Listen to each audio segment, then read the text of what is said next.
Chapter 27. My memories of what happened after that are fuzzy.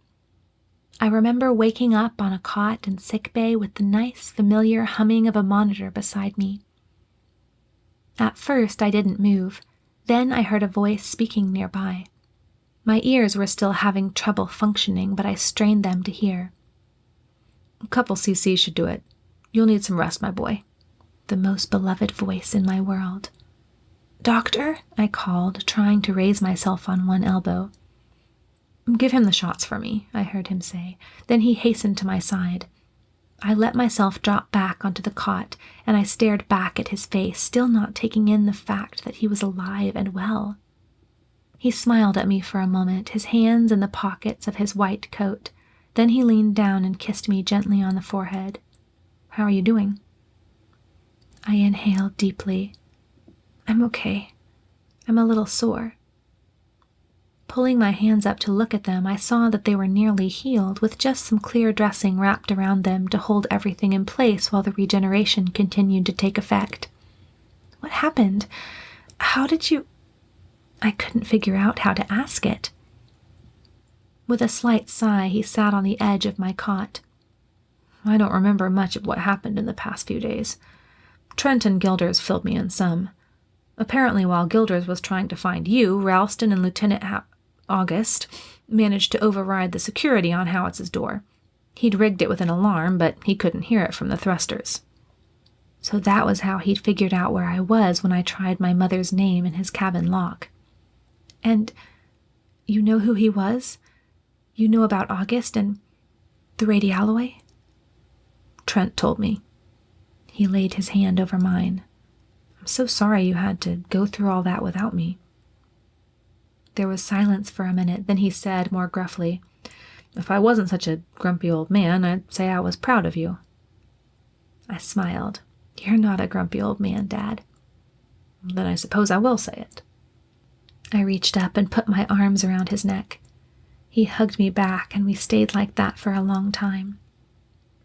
Finally, he laid me back down. "It's over now. They all died in the accident. One of them bumped the thruster controls and turned it back on while the something or other was open." I sighed. I should have been glad he was gone, glad that I'd never hear that gravelly voice again, but I felt strangely heavy. "Dad, you know who my mother was?" He was silent for a moment. Then he said, "I found the picture in your jacket pocket. Lavinia." "She was your sister's best friend, wasn't she? Crash's mother and my mother. That's why Crash thought he recognized August. He'd known the family when he was little." The doctor nodded. "She was a beautiful woman. A brave woman. Like you, Andi." I couldn't think of anything to say. I swallowed and remembered something. "And Dr. Holmes?" "I have to assume that—" He stopped. "My father killed him." He nodded again. "He must have tracked you to Emmett somehow and used that memory machine to get him to tell that we were in space." "And he'd left Dr. Holmes to die." I shuddered, and the doctor held my hand more tightly. One thing still did not make sense to me. "Dad?" He looked at me. "That day, when Crash left, when it all started, you said that you needed to test me for something, but you never did it." I let my question go unspoken. He sighed and winced as if it hurt to remember. "Your father had come into my room the night before, carrying a box with him. I know now that must have been when he—" I closed my eyes and nodded. The doctor cleared his throat and went on. "At the time, though, he said that it was something he needed to implement into sickbay for engineering. He tried to act like it was only a business visit, but I sensed some kind of resentment." I knew what he meant and wondered now if that hidden anger was what had always made me uncomfortable around him. "Anyway, he made some remark about you not being able to go down into engineering. It was offhand, and I can't even remember exactly what he said, but his tone, his attitude, it was like he was probing. I didn't like it, especially with what had happened to your knee earlier, So I decided I had to figure out once and for all what that metal was. He paused for a while. I guess we know now. Nodding, I could only say, I guess we do. In the silence that followed, I remembered my brother. Where's August? I asked. Is he okay? He'll be all right. Blood pressure has come back to a safe level, but we're going to have to do something to help him if he's going to be working here in this stress factory. Incorporate more sodium into his diet, lay off the carbohydrates. You know how it goes. I understood all this about blood pressure and sodium, but that wasn't what I was asking. I know, Dad, but how is he? The doctor turned to look over his shoulder at the cot where August lay, then turned back to me with a helpless expression. If you're feeling all right, I think you should go talk to him. I knew that expression. He might be able to diagnose heart disease, set broken arms, and cure dyspepsia, but when it came to comforting people, he was lost. Somehow he never knew what to say. And while his gruff bedside manner could serve to inspire a mysterious confidence in the sick in body, it did nothing for the sick at heart. And that was what August must be now. The doctor rose and I sat up slowly. Finding that I could move all right, I stood and made my way to the cot where my brother rested. He lay motionless, staring at the bleak white ceiling without expression. His hands were folded over his chest and the color hadn't come back into his face. I knelt beside him. Are you feeling better? He didn't answer or even indicate that he'd heard me. I laid my hand over his. August, I'm sorry. He turned slowly to face me. Your book is right, Andi. What do you mean? That conventional book of yours. I thought you said you didn't really... I know what I said. But I don't know. To you, he was just a cruel, heartless man, and he was all that, but he was still my dad. I remember him teaching me things, helping me, picking me up when I fell as a little boy. Underneath it all, I don't know. He always was still that man to me. But what does that have to do with my book? A tear rolled down my face and I squeezed his hand. Your book says that the wages of sin is death, but the gift of God is eternal life. Dad didn't have that gift. I know he didn't. And do you? Maybe. But he's the one that's dead. He's the one that's gone, not me. Why would God take him before he was ready, Andi? Moisture stood in his brown eyes as he looked into mine. I knew I had no answer to that question, but now I knew I didn't need one, because it didn't matter anymore. August, I don't know. I know this won't sound helpful, but you just have to trust, because all things work together for good to them that love God. He's never failed me, August. He won't fail you. But what if I don't love him? Then you'd better start, I said, laying my other hand over his. You didn't die, August. You didn't lose your life. You have me. You have a new life ahead of you. He was silent and his face didn't change. I didn't know if he was taking my words to heart or not, but there was one more thing I had to say.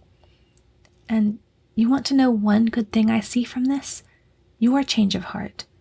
God is calling to you, August. Whether you like it or not, he's calling to you. Brushing my hand over his, I stood up and turned away from him. Maybe my words had helped him, maybe not. I longed for him to have the peace I felt, but I was sure my words were true, and I trusted God to do the rest. As I started towards the hall to get some rest in my cabin, I saw someone coming out of the sanitation room. It was a young woman, slender, probably 7 or 8 years older than myself, rubbing some sanitizer between her hands. A white medical tunic covered her surveyor uniform, and her armband bore the Red Cross insignia that I knew signified nurses. Her skin was a golden brown, and her hair, which fell in waves to her shoulders, was dark like her large eyes. She smiled at me, and the doctor stepped to my side. "Andi," he explained, "this is Olive McMillan. Engineer McMillan got back from his honeymoon leave, just in time, too. His wife signed on to help, and since she's an RN, Trent thought she could be useful to me." The beautiful girl smiled again and held out her slender hand. "It's lovely to meet you, Andi." For an instant I hesitated. Then I gave a return smile and put my own hand out. "I'm glad to meet you. It will be good to have some more help around here." It was hard for me to say it and sound genuine. I still didn't want a stranger in sickbay. But somehow, even though I still didn't like the idea, I felt resigned. It was for the best. The only indication of understanding that the doctor gave was to put his arm around my shoulders for a moment, but it was enough for me. It was time to let go. A beep came from my wristcom, followed by the captain's voice. "Andi, are you there?" "Yes, Captain." "Come up on the bridge. I want to show you something." I smiled up at the doctor. "Care to come along?" I asked. In answer, he held out his arm. As I took it, he said to the nurse, "You can let the boy go, but he's off duty for 48 hours. "Yes, doctor," the girl nodded. Then she smiled a full, genuine smile at me. "I hope we'll be friends." I smiled back. "I hope so, too." Then she scurried off, and the doctor and I left sickbay together. When we walked through the sliding doors that led to that always exciting room, I looked around contentedly. There sat the captain, giving orders commandingly. There was Gilders, obeying staunchly. And Crash sat in the visitor's seat, his boots propped up on the comm marshal's console. As we entered, he grinned and saluted. I smiled. It was good to have him back. The captain turned and saw us before we could announce our presence, and he smiled. "Ah, Andi, Jerry." He stood and walked over to me, taking my free hand in both of his. "How are you feeling?" "Just fine, Captain. What was it you wanted to show me?" "We're approaching the Artemis Nebula, and I thought you'd like to see. I know you always like looking at the nebulae." "Yes, I do. Thank you for thinking of me." With a charismatic smile, he tipped his cap to me, shook the doctor's hand warmly, and returned to his chair. Gilders turned and winked, actually winked at me, filling me with a glad warmth. I owed him a lot of gratitude. As we came in sight of the enormous nebula, I drew closer to the doctor. It was beautiful, with its misty, shifting clouds of purple and pink ever moving gently like the northern lights of Earth. I smiled. I heard the bridge doors slide open, but didn't turn to see who entered. And yet somehow I was not surprised when August quietly approached and stood beside me. Together, the three of us, myself, my brother, and the doctor, gazed at the beauty spread out before us in the star-studded blackness. Then August spoke softly, so softly that no one but myself could have heard him.